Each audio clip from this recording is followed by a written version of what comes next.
Welcome to the Fertility Alliance Book Club. Tonight we're joined by the author Kat Brown, and she's going to be talking about her book, No One Talks About This Stuff, which is a brilliant collection of essays from various different people about their experiences of what Kat calls almost parenthood. Kat, welcome to the Fertility Alliance and to our book club. I wanted to start by asking you, what made you decide to write this book? I was completely mad is the answer. I'd love to say that it was, something I'd just been spiritually drawn to for years. I don't think anybody is spiritually drawn to the fact that one day they might write about infertility. Certainly not for me, growing up as like a nice middle class girl and that sort of thing, but with a family who, you know, everybody on my mother's side of the family had been mothers. That was their profession. And so whatever I went on to do as a career, it was always sort of taken as read, even by me, really. But one day I would be a mother and that would be my job. It's just in our generation, I would also do that alongside another thing. And when that didn't happen, and I'm sure we'll get into the specifics of that, but in brief, my husband and I tried in that lovely but hideous way of doing so for several years. And we had two cycles of IVF, both of which failed to have any eggs that matured enough to fertilize, which I'd literally never heard of before. I was like, but everybody has embryo, what? Anyway, and all of our tests were fine, all of that sort of stuff. Um, and eventually, at the end of these two cycles, one of which was on the NHS, and the second we had to go private because even though we were supposed to have three cycles on the NHS, which is very lucky and generous, it turns out if you have no mature eggs, that's it, and you have to start from scratch privately. Um, my grandma had just died and left me some money, so that sort of went towards that. I don't recommend relying on that as a way to finance infertility treatment. It's quite depressing. Um, and yeah, after that, it was just like, I don't know, that bit in shout out to my nerds out there if you are watching, but in the X-Men, when Phoenix sort of explodes into a black hole, if you like, that was what it felt like to me. Also, I didn't know that at the time, part of the reason that I found life quite anxious was that I had undiagnosed ADHD. So on a whim, I quit my very safe, quite dull staff job because I didn't need the maternity leave anymore, which is the most ridiculous way to quit a job anyway. My husband, understandably, was less than amused. And I'd given up drinking alcohol as well, fairly short succession. A friend of mine had also just died, nothing connected to any of this, but just one of those awful things that happen when you yourself are going through something horrible. Because God knows that quote from Hamlet, when sorrows come, they come not single spies, but in battalions. And I was just out of my tree. I just didn't know what to do with myself because this was not the way that I thought things were going to go. And that's not just the received understanding of, what nice middle class girls did and that sort of thing, but it was also the only people I knew who were infertile were celebrities who then, all of whom went on to have miracle babies and that sort of thing. And sorry, no shade to them at all, because it's very brave to share their stories, particularly in the 90s, 2000s and onwards. Um, and I sort of, pulled life together as best I could and had lots of therapy and everything. And the following year, I spoke to a friend who was working then at this publisher's called Unbound, and she asked if I'd ever thought about doing a book about motherhood. And I was like, Fiona, there's literally one glaring reason why I would be rubbish at that. But we sort of brainstormed some thoughts together and then came up with the idea of an anthology of writing um, in which people, because it would be crowdfunded from all kinds of backgrounds who weren't famous, who weren't necessarily big names, um, who, came from untraditional writing backgrounds, if at all, could share their stories, and that it just had to be what they honestly felt about something that has no clear trajectory whatsoever. The only way out is through. And I think I wanted to make something that would have helped me when I was in the absolute middle of that grief, because the best thing that I ever found, apart from Jodie Day's wonderful book about childlessness, was a podcast by the American professor Kate Bowler called Everything Happens. And that is usually a grief podcast about people dealing with death and or illness or something like that. But I found it very transferable in terms of my own grief, disenfranchised grief. And but I just thought I want to make one book just to add to the infertility bookshelf because again, why this book sometimes confuses people is because it isn't siloed. It's not just childless women who are white, 6'1", redhead, middle class, etc., etc. Um, it's parents as well. It's a real, I've got ADHD, and I suppose perhaps it's helped to think about that as terms of a spectrum of loss, because I've had so much support from friends, strangers who are parents, who still very much know that grief and know that having living children does not lessen the loss of the children they don't have. That it was really important to me to try and bring all that together. And for me, that just wasn't going to happen from a traditional publisher, certainly as I was a random journalist with zero profile whatsoever. Did you write it with one particular group of people in mind? Yeah, it was the person who is suffering unimaginable grief, probably in the middle of it.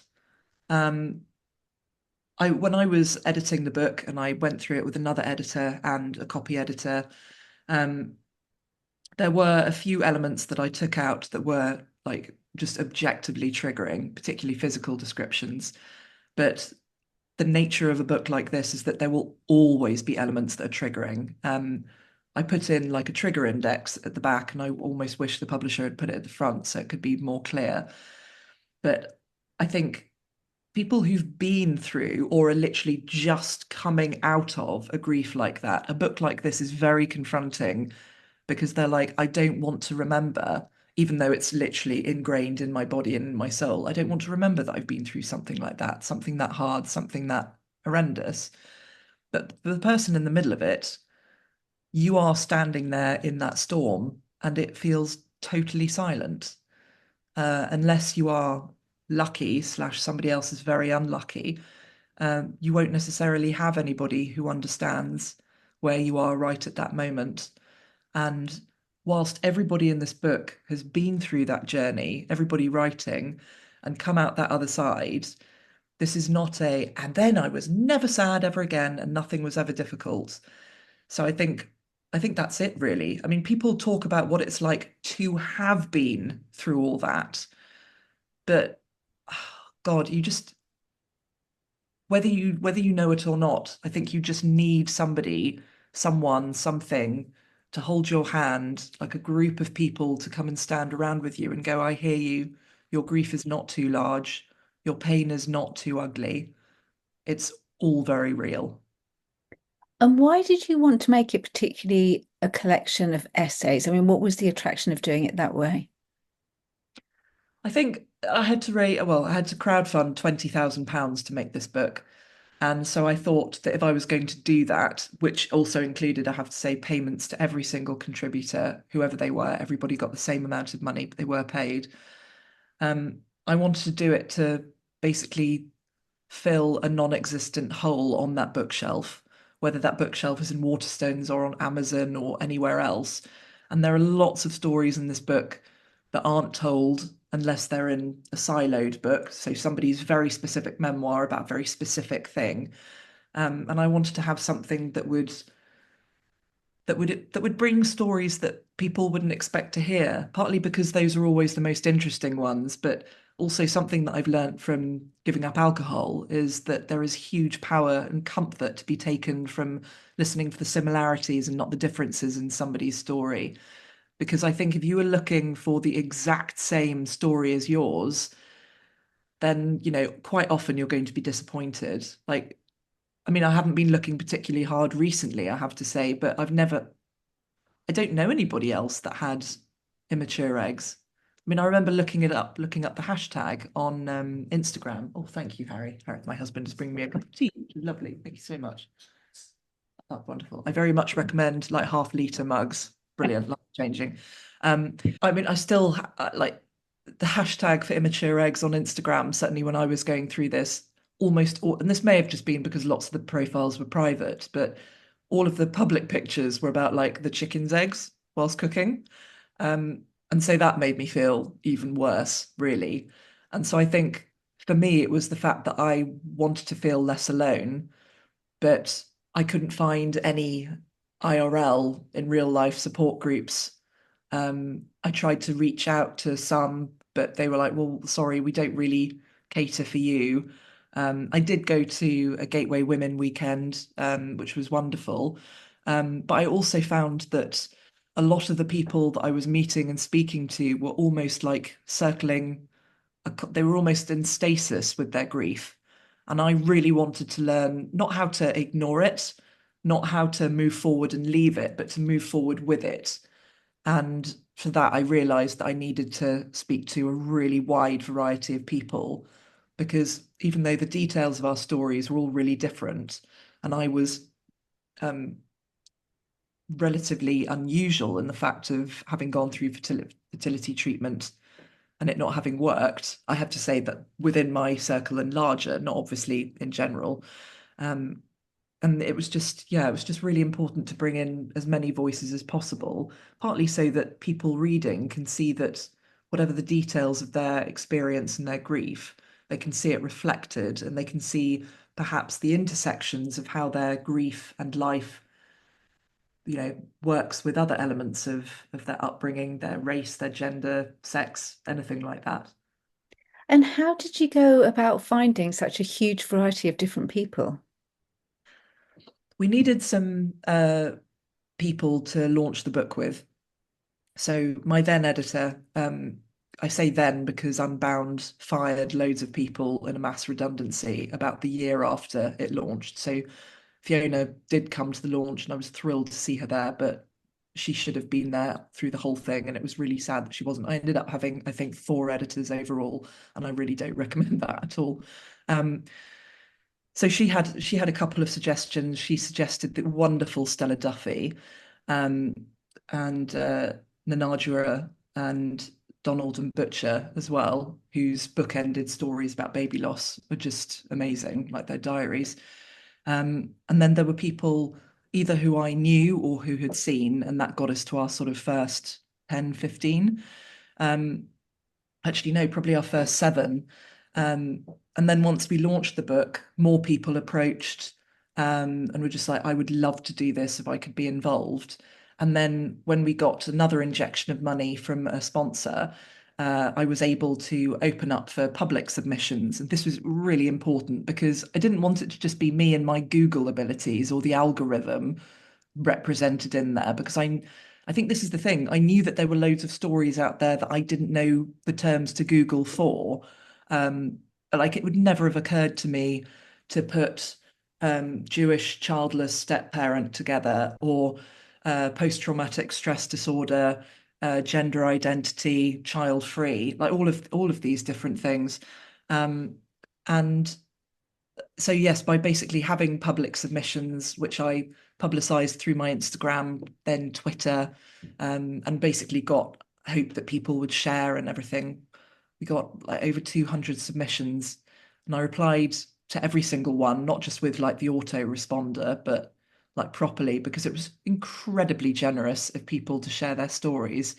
And then when choosing them, like there were quite a few like reasonably well-known people who replied. But again, and again, this is probably total pig-headedness, but as explained, I was, not perhaps with my, I mean, again, crowdfunding 20 grand. Who the hell does that? It's insane. And I don't mean that in a complimentary way. Um, I really wanted to think about specific stories that, just otherwise weren't heard. Um, because again, no one talks about this stuff. And it's not just this stuff being grief or infertility or loss or parenting after loss or recurrent miscarriage or stillbirth or any of the termination for medical reasons, these awful, awful, awful things, being childless, um, how you live with all that as well, how you raise children whilst grieving children that you've lost. Um, it's not just about that, it's also about those intersections that I mentioned with all of the things that make us people and that make us like fascinating and interesting in our own right. I sort of wanted to come on to something about that because the stories are all very, very, very different. But did you feel as you were sort of getting them together that you could see common threads emerging from them all? Yes, they all sort of divided reasonably. I mean, I've divided them into little sections, more like themes in the book. So it's not like parenting after loss or, being childless or that sort of thing, because it's much more about what's up here. It's the spiritual, it's the emotional.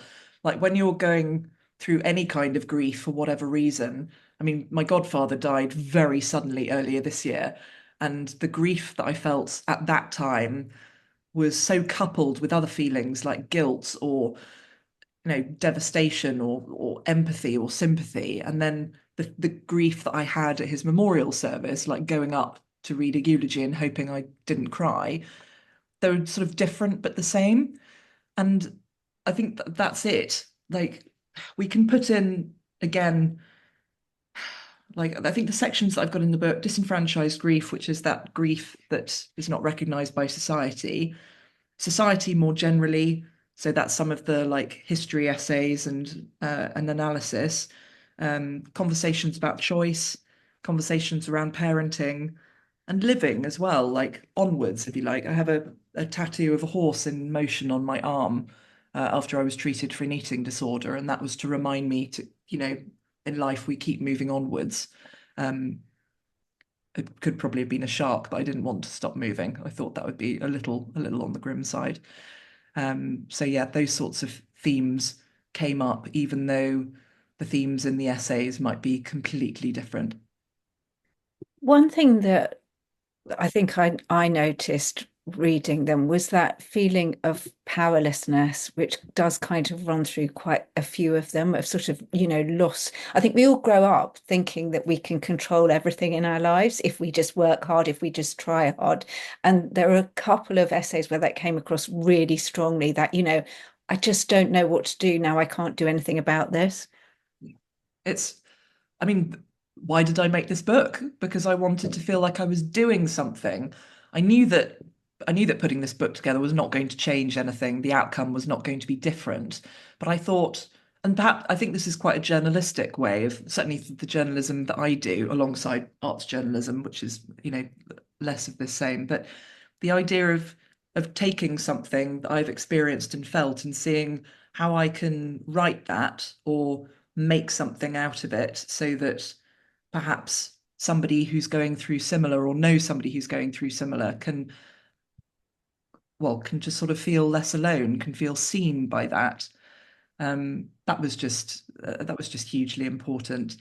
But that powerlessness, I think, again, it comes down to whether it's some. I think it's whether something feels unfair despite you having done all the right things.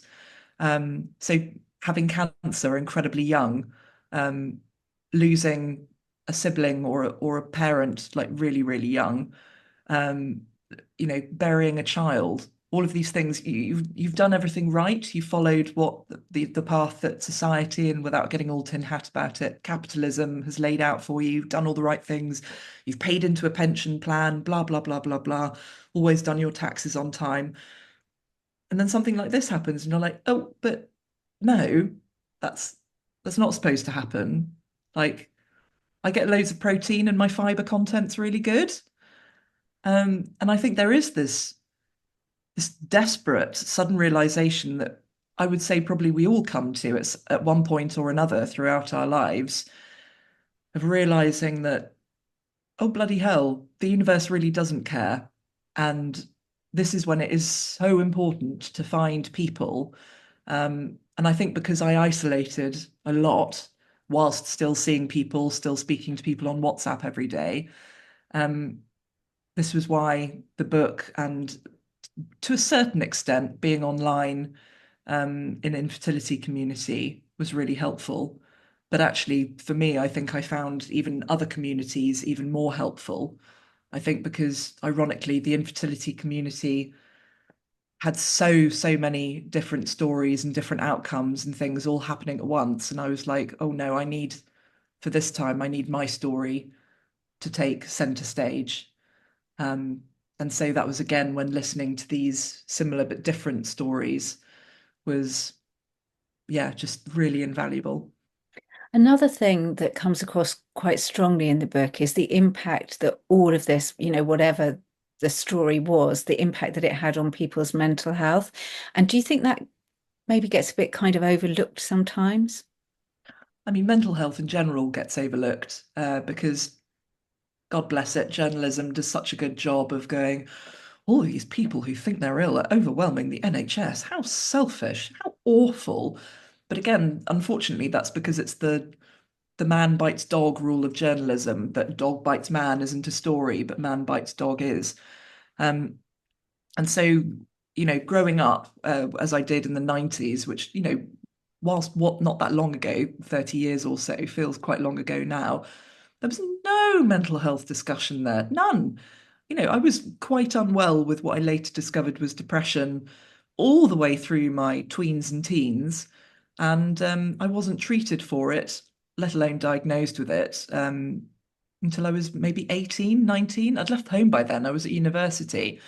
So I think one of the things that is amazing is that there is this growing slash grown awareness, but there's also alongside it quite understandable frustration and anger about the lack of understanding, compassion, and availability of treatment from GPs, other mental health providers, which are getting better about things like social prescribing, and the availability of therapy. But so much depends on antidepressants and nothing else. And so often, if you were going through a period of intense turmoil, as anybody going through fertility treatment or not even treatment, just trying to conceive is, and whether they find it difficult or not, like particularly if you're a woman or assigned female at birth, the hormone roller coaster is extremely real. And certainly I found the time when I was waiting for my period to not come whilst I was trying to conceive was just unbearable. And I became certainly so attuned to my cycle that I could feel myself suddenly becoming unrationally ratty with my husband. And then it would dawn on me that, oh, another month's gone, I'm still not pregnant. Ah. Um, so I think the lack of control, the realization that, it's not as simple as go upstairs, have sex, draw up a John Lewis wish list for nice cribs and flannels and that sort of thing, is that's, I mean, arguably, I'd say it's on a par with discovering that, spoiler alert, Father Christmas is actually my friend Caroline Allen's dad from school, which I think I learned at about the age of 7. I was surprised Father Christmas lived in New Malden, but I was quite pleased.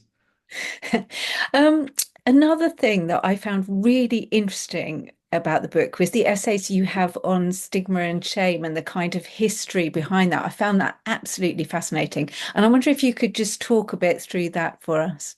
Oh gosh, yes. I think this is something that I went on to explore in a separate genre and area for my ADHD book, but I think there is something hugely relieving about understanding that the shame that you might feel about whether it's, becoming a mum too early or too late or not at all or having difficulties or anything, that's not shame necessarily that you feel from within.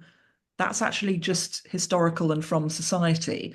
And one of the people that I approached to write an essay, and she's got her own book coming out next year or the year after, is a woman called Emma Duval, who does a brilliant Instagram account, almost like a museum of women without children throughout history, called Millennial Emma. Um, and she basically just did this fascinating history of women without children. And I use that phrase specifically because so often when we see news stories now, it's always like childless women peak under 30, blah, blah, blah. And it's like, no, no, no, that's your headline. Unless you've literally specifically gone around and petitioned every woman who took part in this survey, you've no idea if they're childless or not. And I'm not being wanky about words there. There is a huge difference between being child-free, without children, childless. Childless usually means that you would like to have children, but you haven't been able to, whether through circumstance or health or something else. Whereas being without children is literally just that. But There's also this incredible and quite burning poem that I remember seeing on Emma's account, which she put in here, which was by a third century Chinese poet.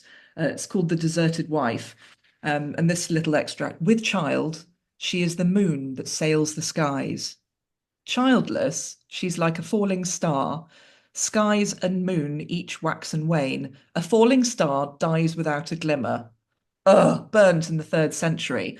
But then that and people becoming nuns, not necessarily because they had, some unwavering call to serve Jesus and God, etc., but because childbirth was the number one cause of death. And really, as all women were chattel to their parents, the only way to genuinely avoid it was to join a nunnery. And that was, again, a mind-blowing thing for me as well, because I genuinely just thought that everybody back then must be enormously religious.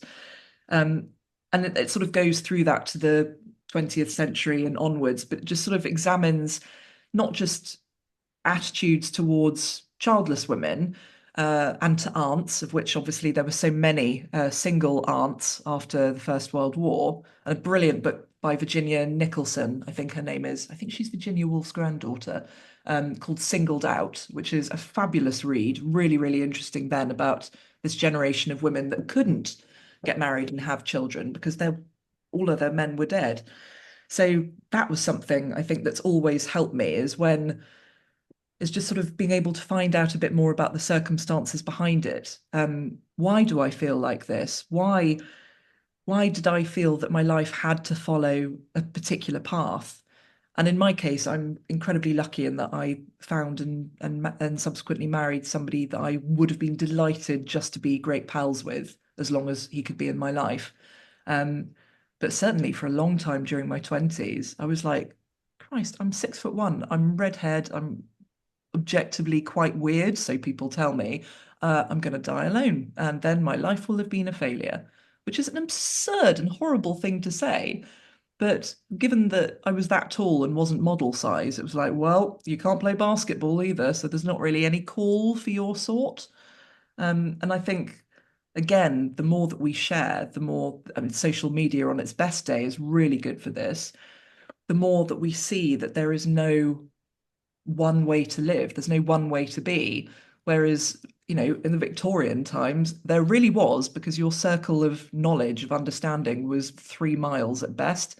And anybody who didn't fit in, anybody who was weird, anybody who was barren, um, well, we didn't want to associate with them at all.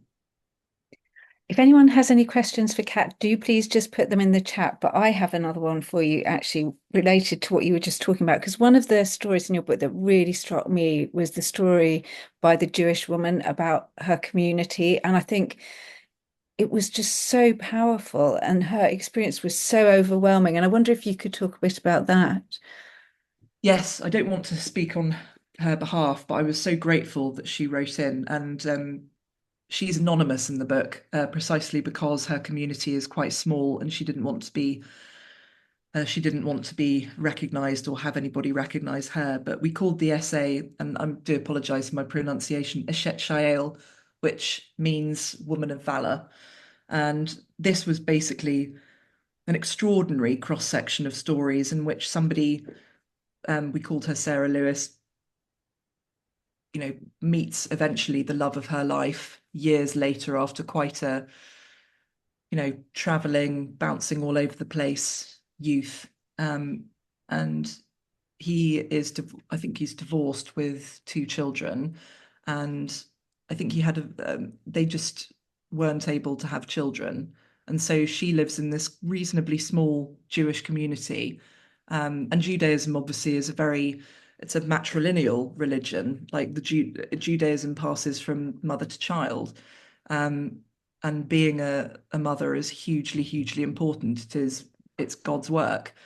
And there's a particular moment in it where she describes her lone ally, who's another sort of not old or older even, but just a woman who doesn't have children, then getting married and suddenly magically having a child.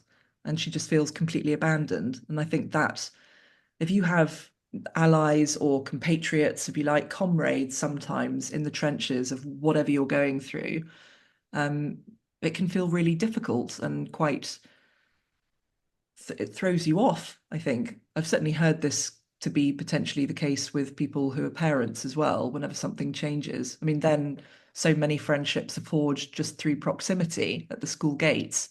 And I think perhaps also that was something that I found difficult about some of the women that I got to know through infertility and afterwards, was that we all sort of needed to move off and move back into the world.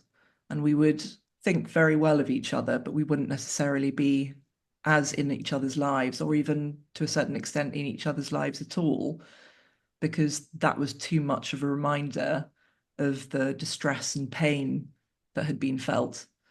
And I don't think there's any one way for anyone, whether they don't have children at all or have been through something different, to learn to live with that experience.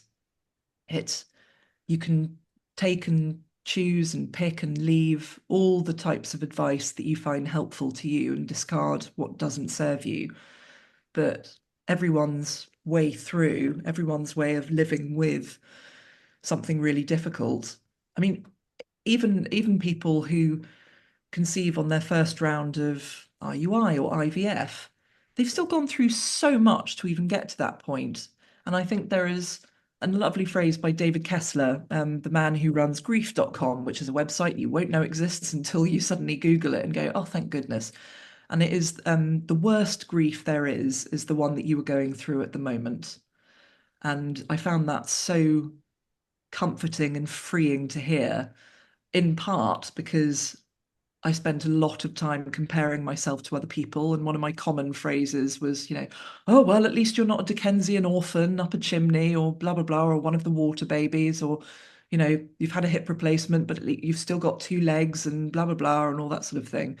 And actually, that can almost be more destabilizing, because what we need to do, which feels like something we want to run from entirely, is we have to bear witness to all of those feelings. We have to sit with them. And I certainly am somebody who does not like sitting in discomfort at all. If I get slightly bored in the evening, over to the co-op, bag of Maltesers.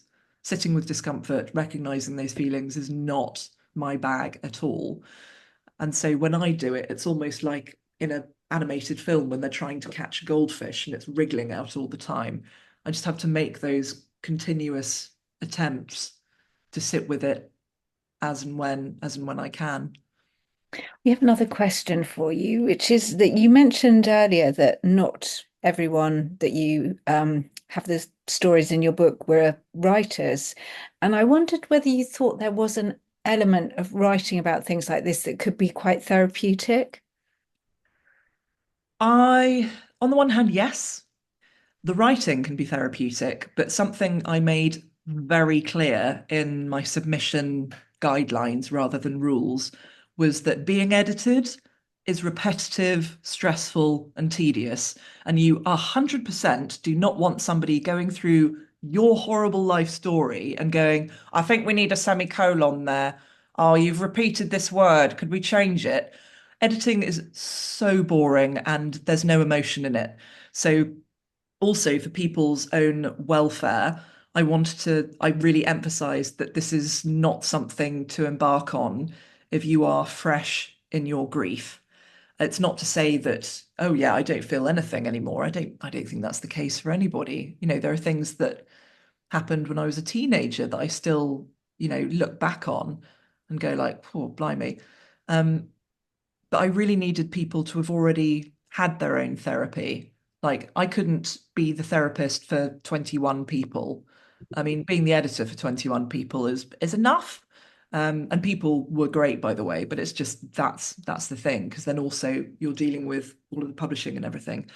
But I will say that just any kind of writing is incredibly therapeutic. And a therapist gave me a wonderful piece of work, which took me quite a while to do, but was really, really wonderful when I did it. And originally, I I thought that might be my piece in the book was it was a letter to my unborn children, and just making contact with these people who never existed, but as I say in the book, to me, were really, real. They were just sort of floating around up there out of sight, flying around, waiting to come into their human bodies, and they're now off somewhere else. But that was huge, partly because a lot of any kind of grief work is around acceptance. And that doesn't mean, okay, I accept that this didn't happen and I'm totally fine with it. Acceptance is much more, this thing happened. It's really shit. Like the opposite of acceptance is basically the Victorian chimney sweep example. Oh, well, other people, blah, blah, blah, blah, blah. Um, and so just writing that letter was amazing. And yeah, also just I find if you find sometimes writing on pen and paper can again feel too confronting, it can feel too real. This is your friend, specifically the Notes app, not literally an iPhone, other phones, totally fine. But sometimes I find that just on a bus, and actually that's why my essay ended up being the most collection of back of the receipts thing anyway. It's literally the notes from my phone because that was what I was feeling, and that was the only place that I could write them down.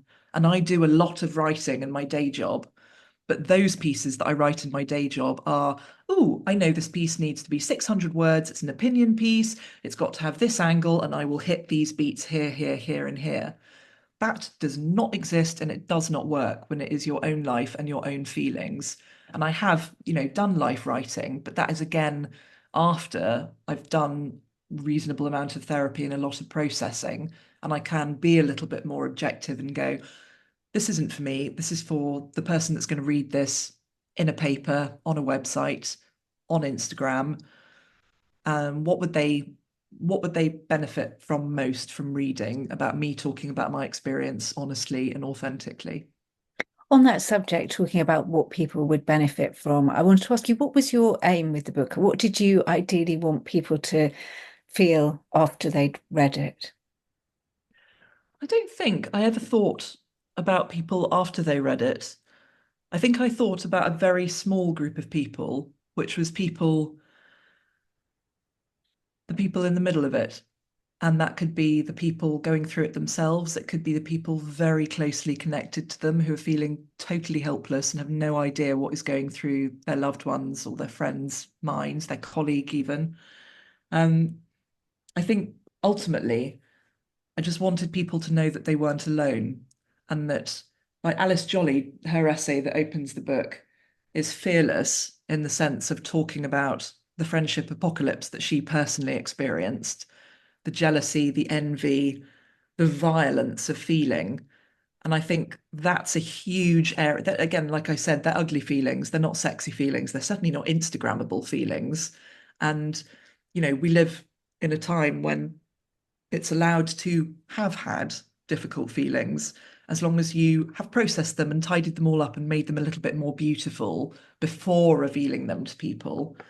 And there's nothing really beautiful about this book. The cover, if I just sort of hold this up here, you'll see these really messy letters. And the art editor at Unbound made these letters specifically by cutting the letters out with his child's scissors. So there's that connection to children anyway, but it's jagged. It's ugly. Like they're not like adorable little stars and pretty little Christmas cards and things. And you know, it's not beautiful. And I think we want things to be beautiful. I think we want things to feel like they will be ready and okay, and that if we just wait long enough and wish hard enough, then we can skip the difficult bit and go straight to the bit when it's a lovely poem on Instagram. And my God, there is a time and a place and an ongoing time and a place for beautiful poems on Instagram. But also, if we're going to get to that place and not wildly relapse in whatever way, we need to go through that horrible bit first. But every single person in this book, every single person is testament to the fact that these feelings are real, your feelings are totally valid, and You will get through it. It doesn't mean that it's not going to be painful. It doesn't mean it's not going to be it's not going to suck hugely. Unfortunately, there are so many failures, so many sad people, so many losses on the way to the happy ever after. And actually, we've got a brilliant story in the book by Cecil Savler about the total myth of the happy ever after, which she is blissfully, wonderfully rude about. But it's for all the people that go through horrible experiences for so long, they've had to be completely silent about it because it's not lovely and it's not beautiful and it makes other people feel uncomfortable. So there's also a massive resources section in the back for all kinds of like onward support and other reading, other things to watch and listen to, um, so that you've taken what you need from the book. You may not have read all of it. You may have just dipped in. You may not open it at all. It might just be there, but it is there. And that's all I wanted, really. Yeah, it's a brilliant book. It's a really, really fantastic book. And thank you so much for joining us to talk about it at the book club this evening. It's been wonderful. We're very grateful to you for being with us and for spending time with us this evening talking about your book. Our next book club is going to be in the spring, and we will be telling you quite soon who it's going to be with. So watch this space to find out.